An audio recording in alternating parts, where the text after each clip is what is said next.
ನಮಸ್ಕಾರ ಎಲ್ರಿಗೂ. ಮಾನ್ಯ DBG ಅವರ ಮಂಕುತಿಮ್ಮನ ಕಗ್ಗ. ದಿನಕ್ಕೊಂದು ಕಗ್ಗದೊಂದಿಗೆ ನಾನು ಕರುಣಾಕರ ಬಳಕೋರು. ಗತಿಯೇನು ಎನಗೆ ಎನ್ನುತ್ತ ಕೇಳುವವರೇ ಎಲ್ಲರೂ, ಹಿತವೆಂತು ಜಗಕ್ಕೆಂದು ಕೇಳುವವರಾರು. ಮತಿಯ ವಿಶ್ವದಿ ಬೆರೆಸಿ ಜೀವಿತವ ವಿಸ್ತರಿಸೆ, ಪಥ ಮುಕ್ತಿಗೆ ಅಗಳೇ ಮಂಕುತಿಮ್ಮ. ಪ್ರಿಯರೇ, ಈ ಪ್ರಪಂಚದಲ್ಲಿ ಹುಟ್ಟಿರುವ ಸಕಲ ಜೀವಿಗಳಲ್ಲಿ ಅತಿ ಬುದ್ಧಿವಂತ ಜೀವಿ ಯಾವುದು ಅಂತ ಪ್ರಶ್ನೆಯನ್ನು ಕೇಳಿದರೆ ತಕ್ಷಣಕ್ಕೆ ಸಿಗುವಂಥ ಉತ್ತರ ಅದು ಮನುಷ್ಯ.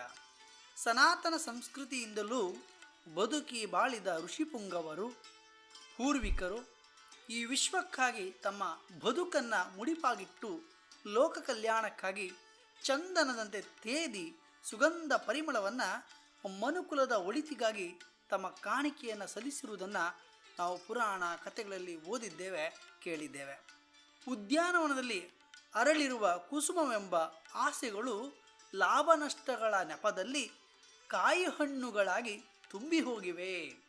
ಹಾಗಾಗಿಯೇ DBG ಅವರು ಈ ಕಗ್ಗದಲ್ಲಿ ಮನಸ್ಸು ಮಿಡಿಯುತ್ತಿರುವುದು ಲೌಕಿಕ ಪ್ರಪಂಚದಲ್ಲಿ ಮುಳುಗಿರುವ ಮಂದಿಯ ಆಚರಣೆಗಳು ಕೇವಲ ಸ್ವಾರ್ಥದಲ್ಲಿ ಬೆರೆತು ಹೋಗಿದೆ ಎಂಬ ಬಗ್ಗೆ ಅವರು ಆತಂಕವನ್ನು ಇಲ್ಲಿ ವ್ಯಕ್ತಪಡಿಸುವುದನ್ನು ನಾವು ಸೂಕ್ಷ್ಮವಾಗಿ ಗಮನಿಸಬೇಕಾಗ್ತದೆ.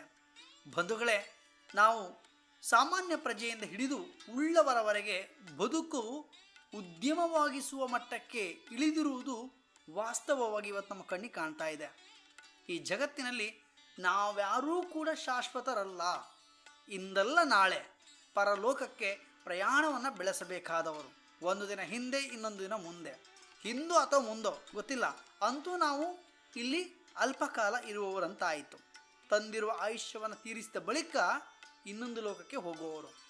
ಎಷ್ಟೇ ಸಂಪಾದಿಸಿದರೂ ಕೂಡ ನಾವು ಬರುವಾಗ ಏನೂ ತಂದಿಲ್ಲ. ಹಾಗಾಗಿ ಹೋಗುವಾಗಲೂ ಕೂಡ ನಾವು ಏನನ್ನು ಕೊಂಡು ಹೋಗಲಾರೆವು.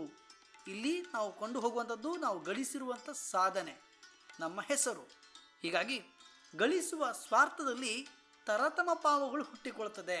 ಈ ಕಗ್ಗದಲ್ಲಿ DBG ಅವರು ಮನುಜರು ನನ್ನ ಗತಿ ಏನು, ನನಗೆ ಏನಾಗುವುದೆಂದು ಎಲ್ಲರೂ ಕೇಳುವವರೇ ಹೊರತು ಜಗತ್ತಿಗೆ, ಪ್ರಪಂಚಕ್ಕೆ, ವಿಶ್ವಕ್ಕೆ ಹಿತವಾದುದು ಆವುದೆಂದು ಕೇಳುವವರಲ್ಲಿ ಯಾರೂ ಇಲ್ಲದಂತಾಗಿದೆ. ಬಹಳ ನೋವಿನ ವಿಚಾರ ಇದು. ಯಾಕಂದರೆ ನಮ್ಮ ಬಗ್ಗೆ ನಾವು ಆಡಿಕೊಳ್ಳುತ್ತೇವೆ, ನಮ್ಮ ಬಗ್ಗೆ ನಾವು ಭಾಳಷ್ಟು ಕೇರ್ ತಗೊಳ್ತೇವೆ. ಆದರೆ ಈ ದೇಶದ ಬಗ್ಗೆ, ಈ ವಿಶ್ವದ ಬಗ್ಗೆ ಪ್ರಜ್ಞಾವಂತ ನಾಗರಿಕರಾಗಿರುವಂಥ ನಾವು ಆ ಬಗ್ಗೆ ಮತ್ತೆ ಮತ್ತೆ ಆಲೋಚನೆ ಮಾಡಬೇಕಾದಂಥ ಅನಿವಾರ್ಯತೆ ಇಂದಿನ ಕಾಲಘಟ್ಟದಲ್ಲಿದೆ. ಅರಗಳಿಗೆ ಆದರೂ ಲೋಕದ ಬಗ್ಗೆ, ಸ್ವದೇಶದ ಬಗ್ಗೆ, ಈ ವಿಶ್ವದ ಬಗ್ಗೆ ಚಿಂತನೆಯನ್ನು ಮಾಡುವ, ವಿಚಾರ ಮಾಡುವ, ಆತ್ಮಾವಲೋಕನ ಮಾಡುವ ಮೂಲಕ ನಮ್ಮದೇ ಆದಂಥ ಒಂದು ಕೊಡುಗೆಯನ್ನು ನೀಡುವ ಒಂದು ಅವಕಾಶ ನಮ್ಮ ಎದುರಿಗಿದೆ. ಈ ಅವಕಾಶವನ್ನು ನಾವು ಸರಿಯಾಗಿ ಸದುಪಯೋಗವನ್ನು ಪಡಿಸ್ಕೊಳ್ಬೇಕಾಗ್ತದೆ. ಸ್ವಾರ್ಥವನ್ನು ಬಿಟ್ಟು ನಿಸ್ವಾರ್ಥತೆ, ಸ್ವಬುದ್ಧಿಶಕ್ತಿಯಿಂದ ಜಗತ್ತಿನಲ್ಲಿ ಬೆರೆಸಿ ನಮ್ಮ ಜೀವಿತವನ್ನು ವಿಸ್ತಾರ ಮಾಡಿದರೆ ಜೀವನದಲ್ಲಿ ಮುಕ್ತಿಗೆ ಅಥವಾ ಮೋಕ್ಷದ ಸಾಧನೆಗೆ ಅದು ಪಥವಾಗ್ತದೆ. ಈ ಧರೆಯಲ್ಲಿ ಹುಟ್ಟಿರುವ ಗಳಿಗೆಯಿಂದಲೇ ಎಷ್ಟೋ ಮೂಲಗಳಿಂದ ನಮ್ಮ ಬದುಕಿಗಾಗಿ ಮೂಲಭೂತ ಸುವಸ್ತುಗಳನ್ನು ನಾವು ಉಚಿತವಾಗಿ ಪಡೆದಿದ್ದೇವೆ. ನೀರಿರ್ಬೋದು, ಗಾಳಿ ಇರ್ಬೋದು, ಬೆಳಕಿರ್ಬೋದು, ಹೀಗೆ 10 ಹಲವುಗಳು. ಈ ಪ್ರಕೃತಿಯ ಋಣವನ್ನು ತೀರಿಸುವುದು ಬೇಡವೇ? ಹಾಗಾದರೆ ಒಮ್ಮೆ ಆಲೋಚನೆ ಮಾಡಿ, ಒಮ್ಮೆ ಚಿಂತನೆ ಮಾಡಿ. ಇನ್ನೂ ಕೂಡ ಕಾಲ ಮಿಂಚಿಲ್ಲ, ಕಾರ್ಯಪ್ರವೃತ್ತರಾಗೋಣ. ಭಗವದ್ಗೀತೆಯಲ್ಲಿ ಅರ್ಜುನನಿಗೆ ಒಂದು ಪ್ರಶ್ನೆ ಕಾಡುತ್ತೆ. ಅದೇನೆಂದರೆ, ಯಾವುದರಿಂದ ನಾನು ಶ್ರೇಯಸ್ಸನ್ನು ಹೊಂದಬಹುದು? ಪ್ರಶ್ನೆ ಕಾಡಿದಾಗ ಉತ್ತರವನ್ನು ಕಂಡುಕೊಳ್ಳುವುದಕ್ಕಾಗಿ ಅವನು ತನ್ನ ಒಳಗೆ ಹುಡುಕಾಟವನ್ನು ಕಾಣ್ತಾನೆ. ಕೊನೆಗೆ ಉತ್ತರ ಸಿಗದೇ ಇದ್ದಾಗ ಕೃಷ್ಣನಲ್ಲಿ ಕೇಳ್ತಾನೆ. ಕೇಳಿದಾಗ ಕೃಷ್ಣ ಅದಕ್ಕೆ ಸಮರ್ಪಕವಾದಂಥ ಉತ್ತರವನ್ನು ಕೊಡುವುದರಲ್ಲಿ ನಾವು ಕಾಣಬಹುದು.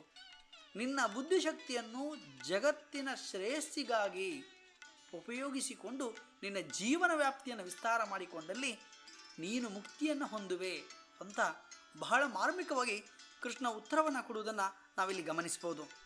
ಬಂಧುಗಳೇ, ನಮ್ಮ ಜೀವನದ ಮುಂಭಾಗದಲ್ಲಿ ಕೂಡ ಒಂದಿಷ್ಟು ಪ್ರಶ್ನೆಗಳಿದ್ದಾವೆ. ಆ ಪ್ರಶ್ನೆಗಳಿಗೆ ಉತ್ತರವನ್ನು ಹುಡುಕಾಟ ಮಾಡುವ ಪ್ರಯತ್ನದಲ್ಲಿ ನೀವೆಲ್ಲರೂ ಕೂಡ ಪ್ರಯತ್ನಶೀಲರಾಗೋಣ ಅಂತ ಹೇಳುತ್ತಾ, ಸರ್ವಜನೋ ಸುಖಿನೋ ಭವಂತು. ಲೋಕ ಸಮಸ್ತ ಸುಖಿನೋ ಭವಂತು. ನಾಳೆ ಇನ್ನೊಂದು ಕಗ್ಗದೊಂದಿಗೆ ಮತ್ತೆ ಭೇಟಿಯಾಗುತ್ತೇನೆ. ಅಲ್ಲಿಯವರೆಗೂ ಶುಭ ದಿನ. ನಮಸ್ಕಾರ.